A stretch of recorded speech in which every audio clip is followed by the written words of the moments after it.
నెల్లూరు తూర్పు రాయలసీమ ఉపాధ్యాయ ఎమ్మెల్సీ పర్వతిరెడ్డి చంద్రశేఖర్ రెడ్డిని ఏపీ జీఏఎఫ్ జిల్లా చైర్మన్ చేజల సుధాకర్ రావు, జిల్లా జనరల్ సెక్రటరీ దేవిరెడ్డి రమణారెడ్డి తదితరులు కలిసి ఉద్యోగులకు సంబంధించి పలు సమస్యలపై చర్చించారు.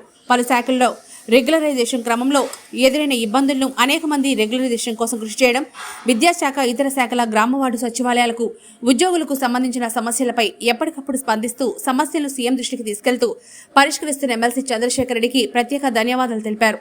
ఈ క్రమంలో వైద్య ఆరోగ్య శాఖలో రేషనలైజేషన్ తర్వాత పాత స్టేషన్లోనే జీతాలు తీసుకోవాల్సి వస్తుందని, దీన్ని పరిష్కరించాలని ప్రభుత్వం దృష్టికి తీసుకెళ్లాలని సూచించిన వెంటనే సంబంధిత సమస్యను పరిష్కరించినందుకు ప్రభుత్వం నుండి ఉత్తర్వులు వచ్చేసినట్లుగా చేసినందుకు ధన్యవాదాలు తెలిపారు.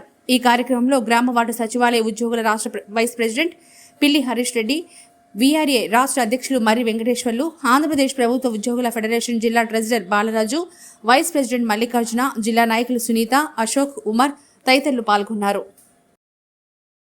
మరెన్నో వీడియోల కోసం మా ఛానల్ ని సబ్స్క్రైబ్ చేసుకుని పక్కనే ఉన్న బెల్ ఐకాన్ ని క్లిక్ చేసి యాక్టివేట్ చేసుకోండి.